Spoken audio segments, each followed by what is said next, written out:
জিসান আর কণা তাদের বাগান থেকে একটি টিকটিকি ধরে এনেছে। টিকটিকিটার দেহ লম্বায় 17 ভাগ 8 ইঞ্চি আর লেজটা লম্বায় 10 ভাগ 8 ইঞ্চি। তাহলে বের করতে হবে যে টিকটিকিটার দেহ ও লেজ মিলে শরীরটা মোট কত ইঞ্চি।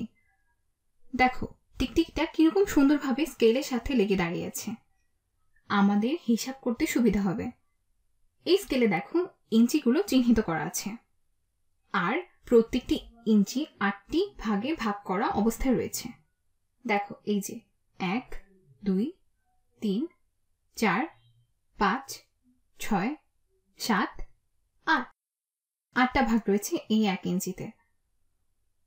প্রথমে দেখি 17 ভাগ 8 ইঞ্চি লম্বা বলতে আসলে কতটুকু বোঝায়। এই যে 1 2 3 4 5 6 7 8 9 10 11 12 13 14 15 16 17 এইখানটায় হবে 17 ভাগ 8, যেটা বুঝতে পারছো নিশ্চয়ই 2 এবং 1 ভাগ 8 এর সমান। 8 দিয়ে 17কে 2 বার ভাগ করা যায় এবং 1 ভাগশেষ থাকে।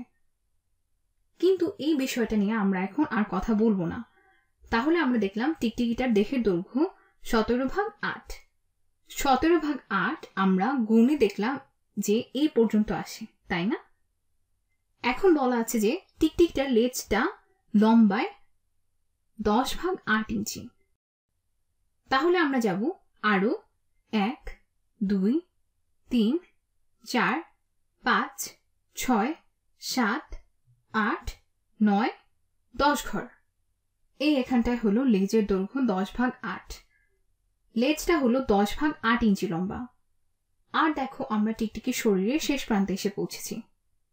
এখন বের করতে হবে যে দেহ আর লেজ মিলিয়ে টিকটিকিটার শরীরের মোট দৈর্ঘ্য কত। তাহলে সেটা হবে এই দেহের দৈর্ঘ্য আর লেজের দৈর্ঘ্যের যোগফল। তাহলে যোগ করতে হবে 17 ভাগ 8 ও 10 ভাগ 8। তাহলে আমরা পাবো 17 যোগ 10 ভাগ 8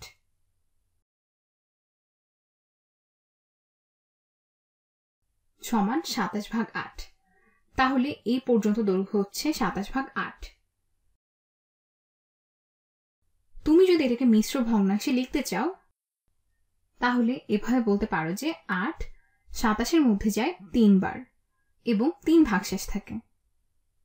তাহলে মিশ্র ভগ্নাংশ হবে 3 সমস্ত 8 ভাগের 3। তুমি এই ভগ্নাংশটা এই স্কেলে দেখো, এটা 1 2 3 এর সমান। তারপর আমাদের কাছে আরো আছে 1 2 3 ভাগ 8। এই দুটো জিনিস আসলে একই।